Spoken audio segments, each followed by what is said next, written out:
वा कोणाचा पाठिंबा कुठल्या गटाला जास्त आहे हे पाहणं उत्सुकतेचं आहे। सुनील, मी तुमच्याकडे येतो। सुनील, मुख्यमंत्री एकनाथ शिंदेंचं आझाद मैदानात मंचावर किती वाजता आगमन होईल आणि बरेच कार्यकर्ते हे ग्रामीण भागातील सुद्धा दिसत आहेत, काय सांगाल?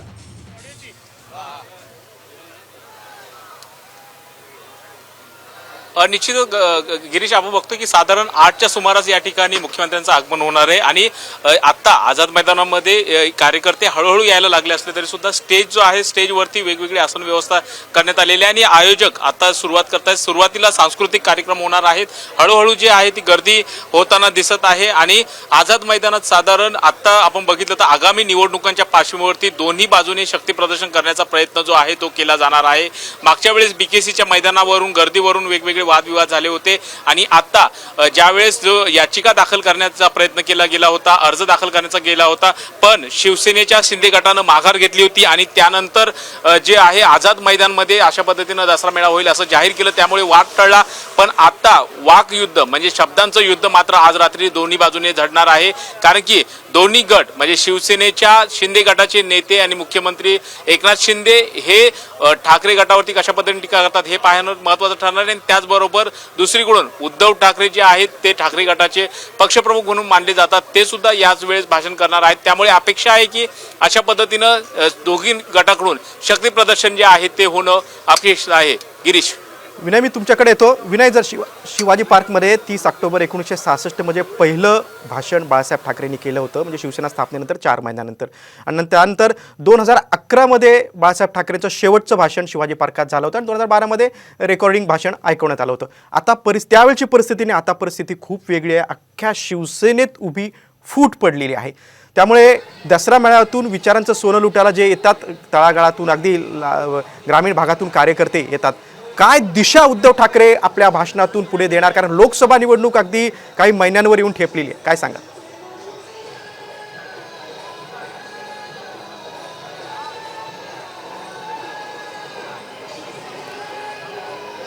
विनय, माझा आवाज पोहोचतोय?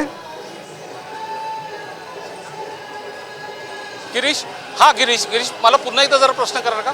विनय, 30 ऑक्टोबर 1966 मध्ये पहिलं बाळासाहेब ठाकरेंचं भाषण झालं होतं शिवाजी पार्कमध्ये शिवसेनेच्या स्थापन झाल्यानंतर 4 महिन्यानंतर। त्यानंतर 2011 मध्ये पहिलं शेवटचं भाषण बाळासाहेब ठाकरेंनी शिवाजी पार्कमध्ये केलं होतं आणि 2012 मध्ये ते रेकॉर्डिंग भाषण केलं होतं। तेव्हाची परिस्थिती आत्ताची परिस्थिती खूप वेगळी आहे। आता शिवसेनेत उभी फूट पडलेली आहे, त्यामुळे आणि आता लोकसभा निवडणुका पण 4 महिन्यांवर येऊन ठेपलेल्या आहेत। त्यामुळे उद्धव ठाकरे आपल्या कार्यकर्त्याला काय संदेश देतात, काय सांगतात, काय रणनीती आखतात, हे बघणं खूप महत्त्वाचं आहे।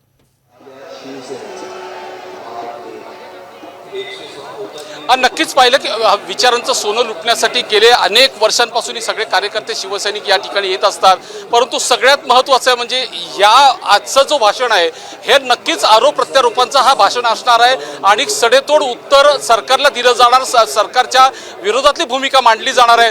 ज्या पद्धतीने एकनाथ शिंदे गटाकडून उद्धव ठाकरे यांना जो टार्गेट केला जातो किंवा त्यांना त्यांच्या विरोधात जी भूमिका मांडली गेली होती, उद्धव ठाकरे यांनी काँग्रेसबरोबर जी युती केली किंवा आघाडी केली, महाविकास आघाडी राष्ट्रवादीच्या बरोबर गेली, हाच मुद्दा घेऊन एकनाथ शिंदे वारंवार बोलत गेले। आज जर आपण त्यांची जाहिरात बघितली, त्यांनी जे ट्विट केले त्याच्यावरती सुद्धा बघितलंय की उद्धव ठाकरे यांचं रावणाचा फोटो तयार केला आणि त्यांना जे मुखवटे लावलेले आहेत ते इतर पक्षांचे लावलेले आहेत। म्हणजे उद्धव ठाकरेंना कुठेतरी सगळ्या ज्यांच्याबरोबर बाळासाहेबांनी आजपर्यंत कधी युती केली नव्हती अशा पक्षांबरोबर उद्धव ठाकरे गेलेत, हेच बिंबवण्याचं एकनाथ शिंदे यांनी गेल्या अनेक महिन्यांपासून प्रयत्न केले।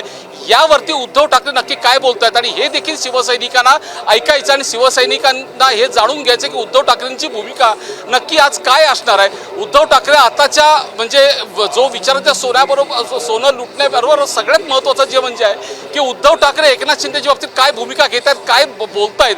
कारण ज्या पद्धतीने एकनाथ शिंदे आणि त्यांच्या गटाकडून ज्या आरोपांच्या फैरी झाडण्यात येत होत्या, उद्धव ठाकरेंना कुठेतरी कोंडीत पकडण्याचा प्रयत्न केला गेला होता, आता मात्र ह्याच्यामधून या दसऱ्या मेळाव्यामधून उद्धव ठाकरे कोणती भूमिका मांडतायत ही भूमिका खऱ्या अर्थाने शिवसैनिकांना जाणून घ्यायची आहे आणि म्हणूनच शिवसैनिकांची आजची जी गर्दी आहे ती खऱ्या अर्थाने उद्धव ठाकरेंच्या या भूमिकेकडे सगळ्यांचं लक्ष लागलंय की उद्धव ठाकरे आज एकनाथ शिंदेच्या बाबतीत सरकारच्या बाबतीत काय भूमिका घेत आहेत ते। अगदी म्हणूनच तर उद्धव ठाकरे गटाचं म्हणणं आहे की एकच पक्ष, एकच विचार आणि एकच मैदान, तशी जाहिरात देखील त्यांनी केलेली आहे। सुनील, मी तुमच्याकडे येतो। सुनील, मुख्यमंत्री एकनाथ शिंदेच्या भाषणाकडे तर सर्वांचंच लक्ष असणार आहे, मात्र रामदास कदम, गुलाबराव पाटील आणि शहाजी बापू पाटील यांची देखील मुख्यमंत्र्यांच्या भाषणा अगोदर त्यांचं देखील भाषण होईल असं बोललं जातंय. काय सांगाल?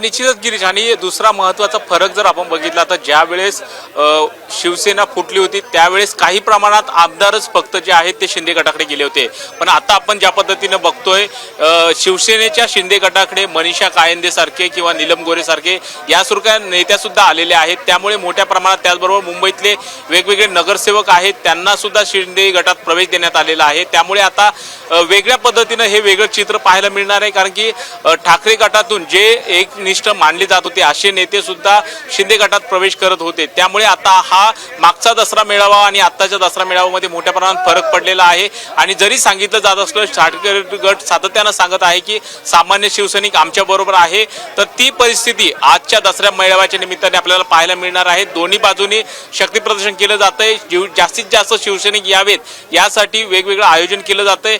ज्या पद्धतीनं शिंदे गटाकडून वेगवेगळं शिवसैनिक जे राज्यातून आलेले आहे, कानाकोपऱ्यातून आलेले त्यांच्यासाठी व्यवस्था केली गेलेली आहे. त्याचबरोबर शिंदे गटाच्या बरोबरच ठाकरे गटाचे सुद्धा उद्धव ठाकरे यांचं मुख्य भाषण असतं, पण या ठिकाणी वेगळे उपनेते आणि नेते नवीन नियुक्ती झाली होती, त्यानंतर त्यांच्यातल्या कोणाला भाषणाची संधी मिळते का हे पाहावं लागणार आहे. आज शिंदे गटाचे जे फायर ब्रँड नेते म्हणून समजले जाणारे गुलाबराव पाटील असतील किंवा शहाजी बापू पाटील ज्यांचा डायलॉग प्रसिद्ध झाला होता ते सुद्धा आज भाषण करणार आहेत आणि त्यानंतर मुख्यमंत्र्यांचं भाषण होणार आहे. गिरीश, विनय आणि सुनील, तुम्ही दोघेही आमच्यासोबत असेच जोडले, आमच्यासोबत असेच राहा. आपण पूर्ण इत्युंभूत